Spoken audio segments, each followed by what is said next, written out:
बोले ओंकारेश्वर महादेव की। अरे राम राम, इतनी कंजूसी शुरुआत में, इतनी कंजूसी कैसे काम चलेगा रे भैया। आनंद के साथ बोले महाकालेश्वर महादेव की। नर्मदा मैया की जय हो, क्षिप्रा मैया की जय हो, हर सिद्धि मैया की जय हो, काल भैरव भगवान की जय हो, भागवत महापुराण की जय हो, व्यासदेव भगवान की जय हो।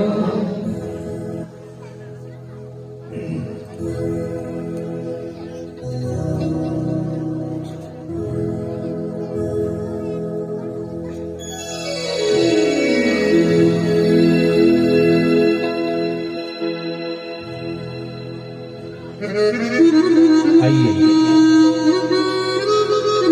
मन और वाणी को पवित्र करते हुए 2 मिनट शिव नाम संकीर्तन का आश्रय लें। उसके पश्चात जो मंगल को भी मंगल प्रदान करें, आनंद को भी आनंद प्रदान करें, इस दिव्य शिव महापुराण में आप हम प्रवेश करें, निमज्जन करें, अवगाहन करें।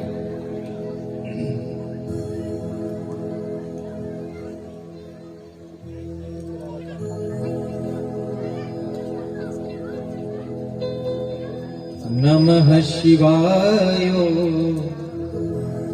नमः शिवाय,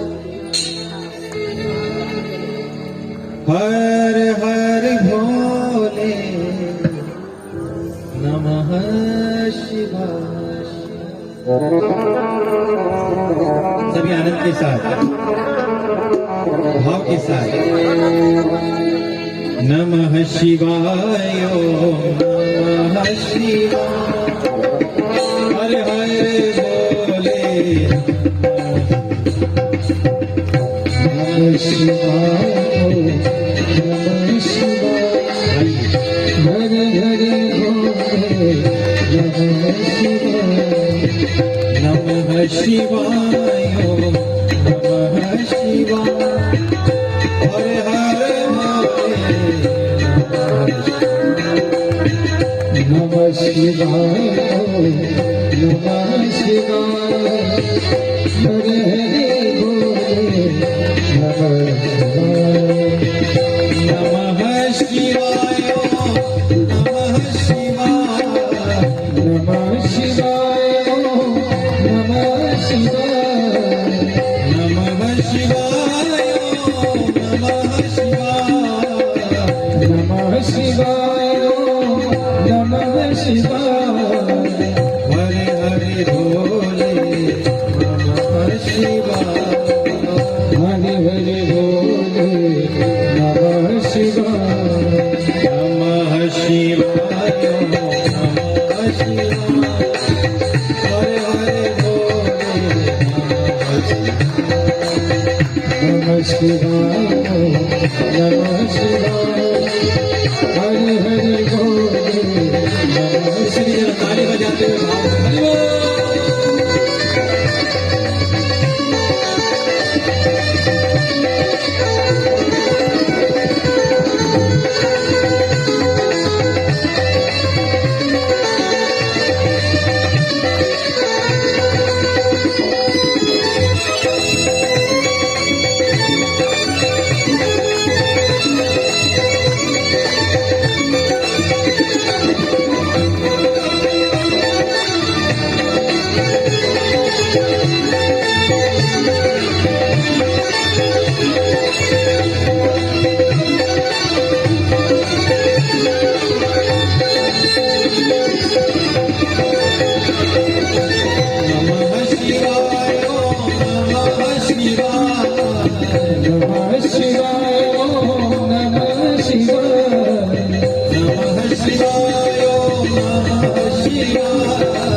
नमः शिवाय नमः शिवाय हर हर भोले नमः परम मंगलमय अकारण करुणा वर्णालय भक्तवांछा कल्पतरु दया के परम सागर आशुतोष भगवान शिव आहा मानव जीवन का सर्वोत्कृष्ट फल सत्संग आप हमको सुलभ हो रहा है। सीताराम जी की कृपा से इस सुंदर सुयोग अवसर हमें भगवती ने प्रदान किया।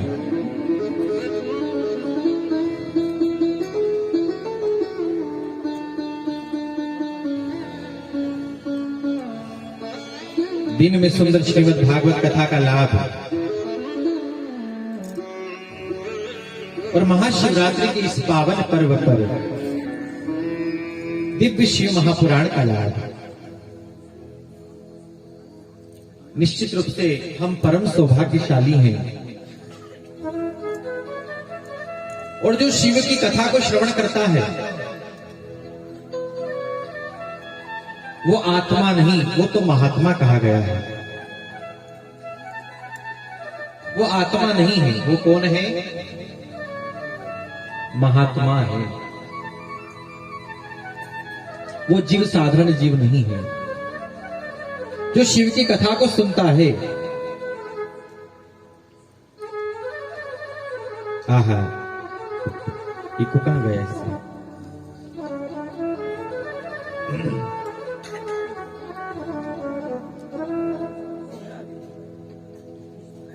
अच्छा जय हो।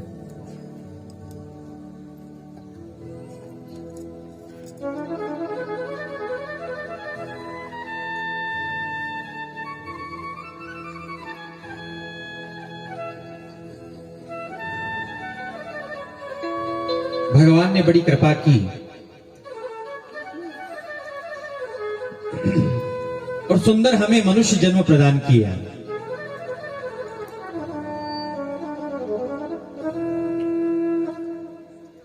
भैया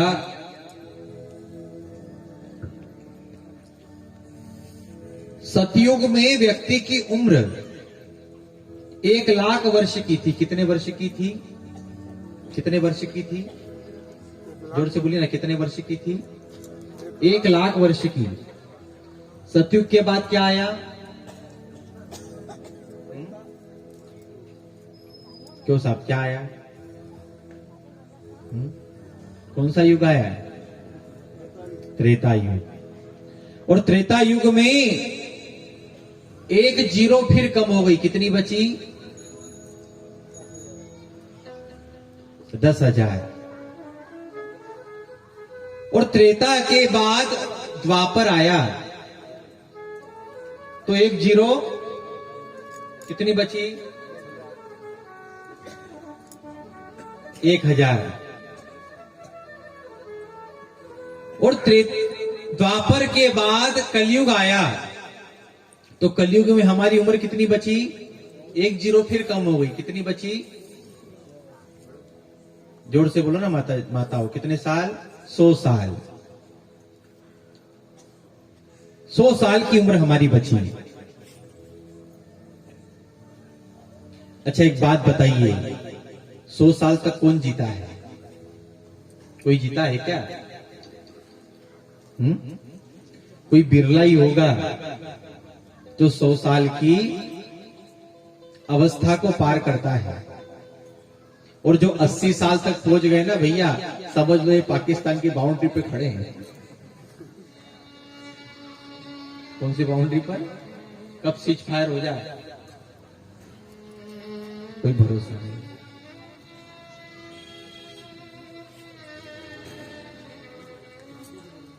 कलयुग के व्यक्ति की उम्र 100 साल, और 100 साल तक जीना चाहिए, अच्छी बात। पर एक बात बताइए, हम 24 घंटे का एक दिन मानते हैं। कितने घंटे का दिन मानते हैं? कितने घंटे का? 24 घंटे का एक दिन मानते हैं।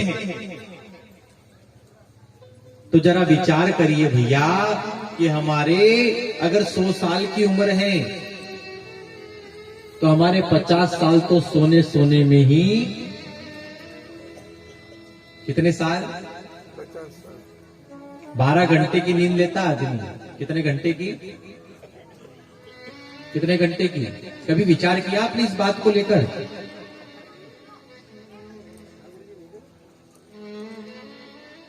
बारह घंटे की नींद लेता है व्यक्ति, तो हमारे 50 साल तो सोने सोने में निकल गए। बचे कितने? अच्छा दिन में सोए वो तो अलग, ये रात की बता रहा हूं मैं आपको। दिन में कई लोग रहते ना, दाने रोटी खाई, छोरा से कहीं ला रे मारो खाटला ला मारो कंबल लिया, डाल नीम का नीचे। दिन में सोए वो तो अलग। हमारे 50 साल सोने सोने में चले गए। बचे कितने? 50। उस 50 साल में भी 10 साल लिखाई पढ़ाई के, 10 साल के बाद विवाह हो गया,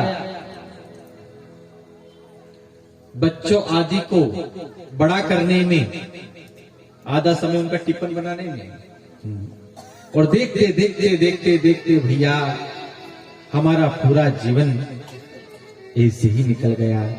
तो जिस परमपिता परमात्मा ने हमें सुंदर मनुष्य जन्म दिया, सुंदर मानव बनाया, उस परमपिता परमात्मा के लिए हमने कब और क्या समय निकाला? प्रतिदिन 21,600 श्वास आप हम ले रहे हैं। आपकी जितनी उम्र है उतने में गुणा करिए, आपको पता चल जाएगा कि इतनी सांस हम ले चुके हैं। अब जरा फिर ये हिसाब लगाओ कि कितनी सांस में हमने कितनी माला भगवान की, कितनी बार हम मंदिर गए। तो दशांश भी निकल जाए बहुत बड़ी बात है।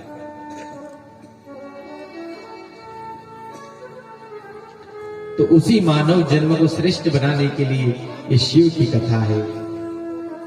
तो कल आप हमने कौन से महादेव की कथा को सुना था? जोर से बोलो, कौन सी महादेव को सुना था? हाँ। और आज आप हम ओमकारेश्वर महादेव के दिव्य चरित्र को श्रवण करेंगे। उससे पूर्वाइए मेरे आदर के साथ, बड़े भाव के साथ सभी बोलेंगे, ओम सोमनाथाय नमः, ओम सोमनाथाय नमः, मल्लिकार्जुनाय नमः, मल्लिकार्जुनाय नमः, महाकालेश्वराय नमः, महाकालेश्वराय नमः, ज्योतिर्लिंगाय नमः, ज्योतिर्लिंगाय नमः, ओंकारेश्वराय नमः, ओंकारेश्वराय नमः, वेद्यनाथाय वैद्यनाथाय नमः। भीमशंकराय नमः। भीमशंकराय नमः।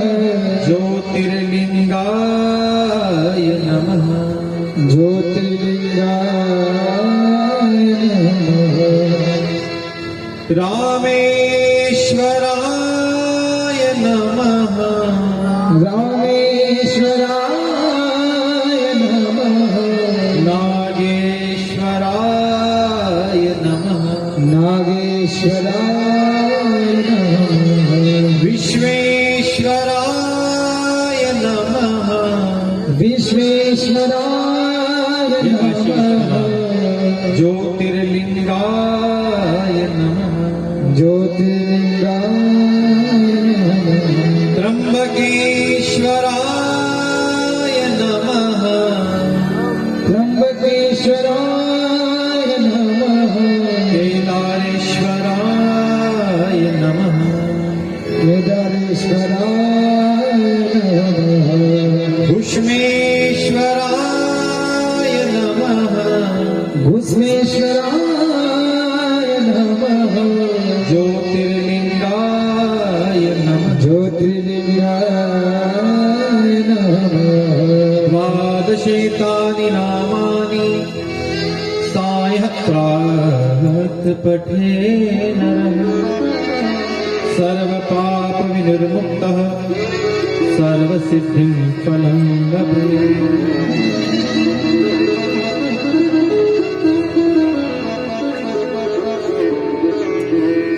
आइए आज आप हम सब मिलकर ओंकारेश्वर महादेव के चरित्र को श्रवण करेंगे, उनकी महिमा का रसपान करेंगे। और ओंकारेश्वर महादेव कहां है? बोले मां नर्मदा के पावन तट पर है। कौन से तट पर है? मां नर्मदा के पावन तट पर है। और मैंने आपसे पहले दिन भी निवेदन किया कि जिस प्रकार गंडकी नदी का एक एक कंकर शालिग्राम है, उसी प्रकार नर्मदा जी का एक एक कंकर शंकर है। एक एक कंकर शंकर है।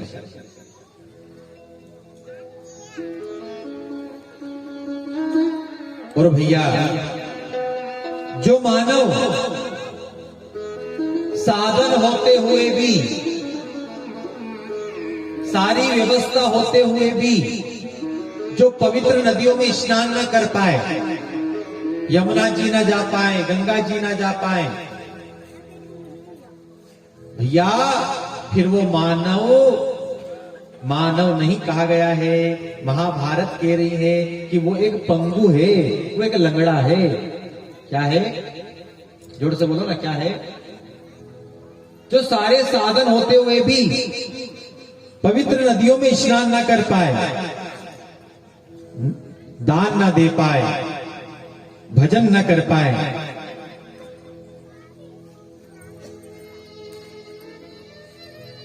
एक आदमी था, वो बड़ा कंजूस था। क्या था साहब? जोर से बोले, क्या था? बहुत कंजूस था। लोगों ने उसका नाम रख दिया दानचंद। क्या नाम रख दिया? दानचंद। जब भी कभी कोई वो आता ना किसी भी समाज के कार्यक्रम में या कहीं भी अगर वो कथा भी और रही जाए तो लोग कहता दानचंद नहीं। आओ दानचंद जी बेटा। जीवन में कभी भी उसने कोई दान नहीं दिया। एक दिन उसकी पत्नी ने बोला, हम बूढ़ा हो गया, धोली धोली गाड़ी आएगी, अभी तक तुम कुछ कर नहीं पाए। अरे पड़ोस में गंगा मैया बह रही है, तो कम से कम गंगा स्नान तो कराओ। कहां चले जाओ? ध्यान से सुनो माता। कहां चले जाओ? गंगा जी, अरे 12 किलोमीटर गंगा जी है तुम्हारे यहां से, तो गंगा जी तो चले जाओ। उनने कहा गंगा जी जाओ तो मोटरसाइकिल को पेट्रोल बढ़े कि नहीं बढ़े? बस से भी जाओ तो किराए लगे कि नहीं लगे? तो एक काम करो, पगे पगे चल जाओ। उनने कहा ठीक है। पैदल पैदल एक दिन गंगा जी गया। उसने विचार किया कि अगर अपन घाट पे जाएंगे तो घाट पे पंडा मिलेगा। कौन मिलेगा? पंडा जी। और पंडा जी बोलेगा कि लाओ जजमान दान करो, और हम दान। उसने विचार किया कि अपन ऐसे घाट पे चलो, कैसे घाट पर? जब बोले जब मुर्दे जलते हो। क्या जलते हो? तो वहां पे तो पंडा जी आएगा भी नहीं। मुर्दे के घाट पर गया, गंगा जी में डुबकी लगाई और भगवान को बड़ी हंसी आई। भगवान ने कहा मारे कंजूस, भगवान ने एक पंडे का रूप बनाया, घाट पे जाकर बैठ गए और जैसे डुबकी लगा के निकला, जो भगवान पंडा बन के आए ना वो बोल पड़े यजमान की जय हो, यजमान की जय हो। उनने कहा अरे आपका परिचय? बोले देखो हम इस घाट के पंडा हैं। बोले यहां भी कोई आए? बोले हाँ आते हैं ना, तुम्हारे जैसा कोई भगत आ जाता है तो साल साल भर चल जाए इतना दान। उनने क्योंकि साल भर एक टाइम तो नहीं दूं मैं, साल यजमान दान करो। अब पीछा कैसे छुटाएं? और एक बात याद रखो भैया, कभी भी तीर्थों में जाओ तो कभी भी हमारे अगर पंडा मिले, हमारे गुरुजी मिले, तो भैया उनका सम्मान करो, आदर करो, क्योंकि भैया हमारे बाप दादाओं के नाम की पोथी आज भी अवेर अवेर के रख रहे हैं बेचारे। कितना बड़ा कार्य कर रहे हैं वो, कितना बड़ा कार्य है उनका। हमारे मालूम भी नहीं कि हमारा परदादा जी कौन सा तीर्थ में गया, लेकिन उनके सब मालूम, सब मालूम। कई लोग तीर्थ में जाते हैं ना भैया तो पूजन कराने में बड़े डरते हैं, लेकिन मेरा निवेदन है तीर्थों में जाओ तो पूजन पहले ही बात कर लो ना कि गुरुजी आप कितना लोगे, आपके गोदान भी आ गए, कपड़े दान भी आ गए, सब दान बताइए तो आप तो इकट्ठे हो। बात कर लो कि फिर पूजन कराओ, पर पूजन कराओ। भगवान ने कहा यजमान दान दो। उन्होंने कहा देखो गुरुजी हमारे पास तो कुछ है नहीं। अच्छा एक काम करो, तुम लिखा दो। क्या कर दो? हम जाते ना तीर्थ, तो तीर्थ जाते तो वहां के गुरुजी, वहां के पंडा जी क्या कहते हैं, यजमान तुम्हारे पास नहीं हो तो तुम, फिर हम आएंगे और तुम्हारे घर से ले जाए। जो पंडा जी बनकर भगवान आए, उन्होंने विचार किया कि मन में विचार तो पक्का बना ले कम से कम कि दे रहा है। अब उसने सोच समझ के निर्णय लिया कि क्या करूं। कहा गुरुजी हाँ। बोले आप तो लिख लो। बोले क्या लिखूं? बोले 1 पैसा लिख लो आप। कितना पैसा? जिस जोर से बोली कितना पैसा? क्यों 1 पैसा क्यों लिखाया उसने?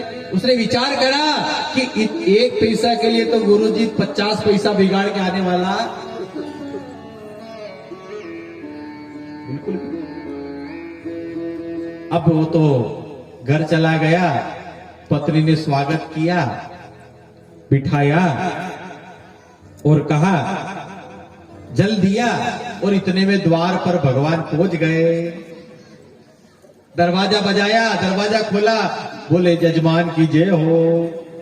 पत्नी ने कहा कहां से आए गुरुजी? बोले हम हरिद्वार से आए हैं। अच्छा क्यों आए? बोले आपके पति देव ने 1 पैसा लिखाया वो लेने आए।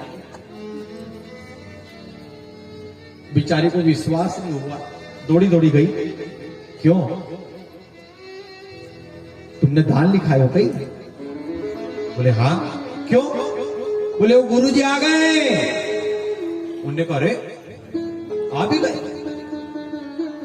जा गुरुजी से जाके कह दे कि वो अभी बीमार, वहां से आए तो बीमार हो गए, बाद में आना। दौड़ी दौड़ी गई, गुरुजी भी कही रहा कि अभी तो बीमार हुई गया। भगवान ने कहा अच्छा। पंडा जी ने कहा मेरा यजमान और बीमार, तो भैया मैं कैसे जा सकता हूं? अरे मेरा यजमान बीमार हो गया और मैं वापिस जाऊं? नहीं नहीं नहीं नहीं, मैं उनके लिए भजन करूंगा। तुम तो आटा सामान ला दो, हम रोटी बनाएंगे। तो व्यवस्था करो ना। दौड़ी दौड़ी गई। बोले, उसने पूछा दानचंद ने क्यों गया नहीं? बोली भी कह रहा कि रोटी वोटी सही आज खाएगा,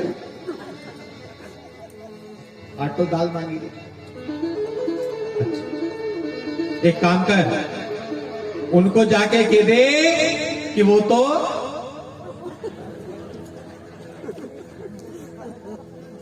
है, समझ गए? वो तो, और सुन, ये हस्ती हस्ती मत करना, थोड़ी रोती रोती जाए। रोती रोती गई, गुरुजी क्या हुआ? बोले भी तो,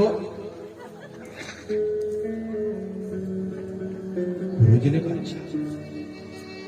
बोले देवी तुम अकेली हो, पूरे गांव में कहां जाओगी? लाओ मैं ही चले जाता हूं। अच्छा, लोगों ने मान भी लिया कि दानचंद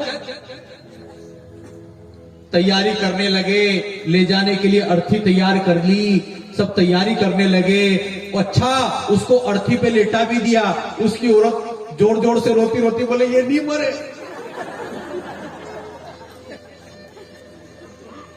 ये नहीं मरे। लोगों ने कह रहा है कि भैया ये सोच भोल कहीं करा, वो कह रही नहीं मरे, पर उसकी कोई चले नहीं बेचारी की। पंडा जी को बड़ी हंसी आ रही है, वाह कितना कंजूस है।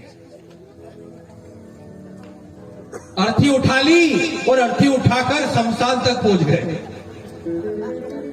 और तो और चीता पे भी पंडा जी ने विचार किया, भगवान ने विचार किया कि ये जल जाएगा, लेकिन दान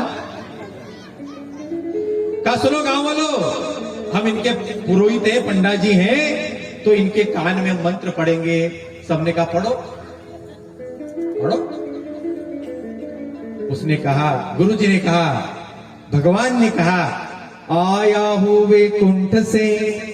कहां से आया हूं? कहां से आया हूं?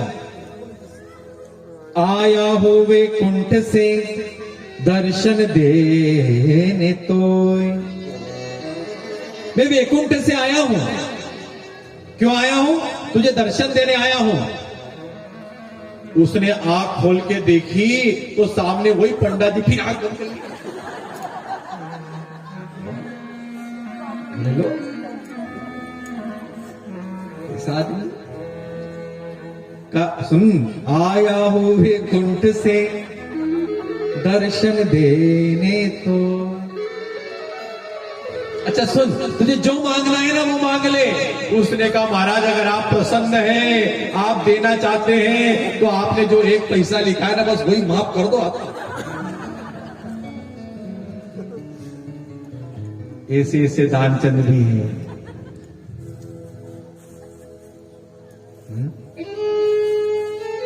जिसने न तो कभी कोई दान दिया, न कभी कोई तीर्थ में स्नान किया। एक बात हमेशा याद रखिए, हमारा किया हुआ पाप, आपने गांव में पाप किया है तो वो पाप का प्रायश्चित हो सकता है। आपने खेत में पाप किया है तो उस पाप का प्रायश्चित हो सकता है। लेकिन अगर आपने कोई तीर्थ में जाके पाप कर लिया तो भैया उसका प्रायश्चित कभी भी। हम कई लोगों को देखते हैं, कई लोगों को देखते हैं, नर्मदा जी के किनारे आकर शराब की बोतल पीते हैं और वही बोतल कहाँ डालते हैं? क्या होगा रे ऐसे गधों का?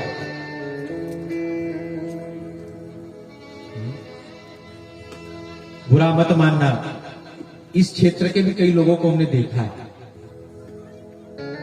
बुरा मत मानना।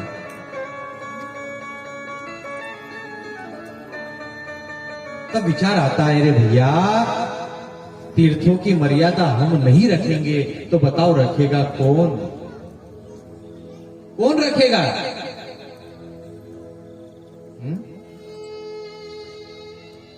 ब्राह्मण ही सतयुग बनाता है, ब्राह्मण ही त्रेता बनाता है, ब्राह्मण ही द्वापर बनाता है और ब्राह्मण ही कलयुग बनाता है।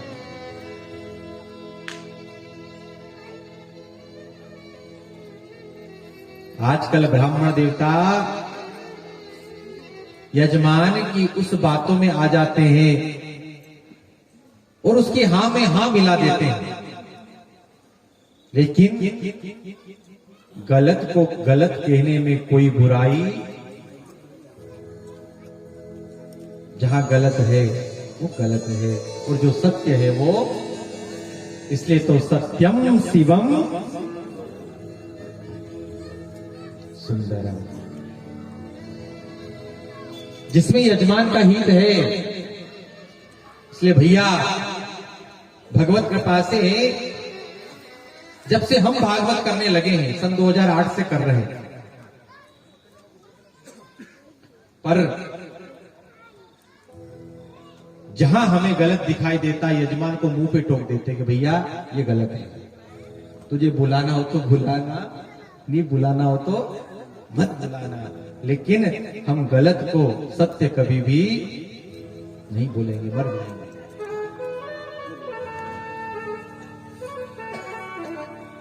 आज भी अगर ब्राह्मण विचार कर ले तो क्या बात कर रहे हो भैया, आज भी सतयुग आ सकता है, केवल ब्राह्मण विचार कर ले। पर क्या करें बेचारे ब्राह्मण भी, क्या करें? एक बात बताओ, हमारा छोरा को ब्याह करो आप, धर्मशाला अच्छी कर दो रे, अलवई बोले अलवई रतलाम को बुलाओ, कहां को बुलाओ, कहां को बुलाओ भैया?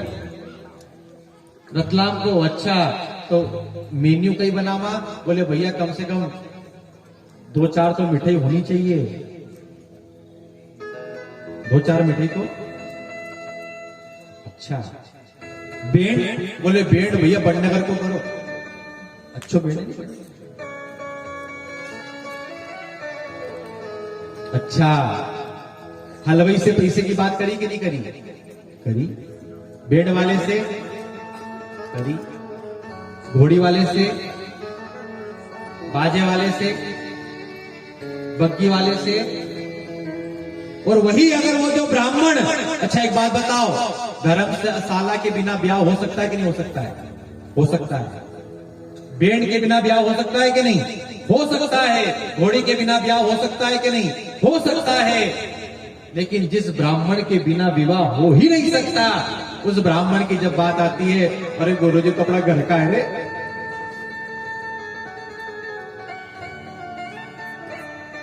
वहां जाके पूरी की पूरी दान चंद वाली बात गुरुजी पे लग जाती है।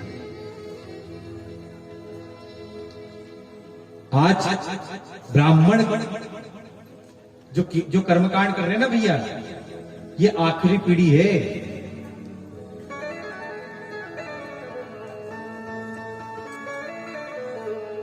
ये आखिरी पीढ़ी है, ये हम भी कर रहे हैं, ये भैया आखिरी पीढ़ी है। क्यों? क्यों? क्योंकि आज का ब्राह्मण जो कर्मकांड कर रहा है ना, उससे बैठ के पूछोगे ना तो वो अपने संतान को कर्मकांड करना पसंद नहीं करवा रहा है। क्यों? क्योंकि उसको पता है कि वस्तु स्थिति क्या चल रही है। अब जब ब्राह्मण ही नहीं मिलेंगे तो फिर तुम आनंद मंगल हनुमान के मंदिर जाके फिर हवन किससे करवाओगे? बोलो तो सही। फिर खुद ही करना। जे हनुमान ज्ञान नो सागर स्वाहा, जे कपिस त्रिलोक उजागर स्वाहा। अभी भी समय है भैया, अभी भी समय है।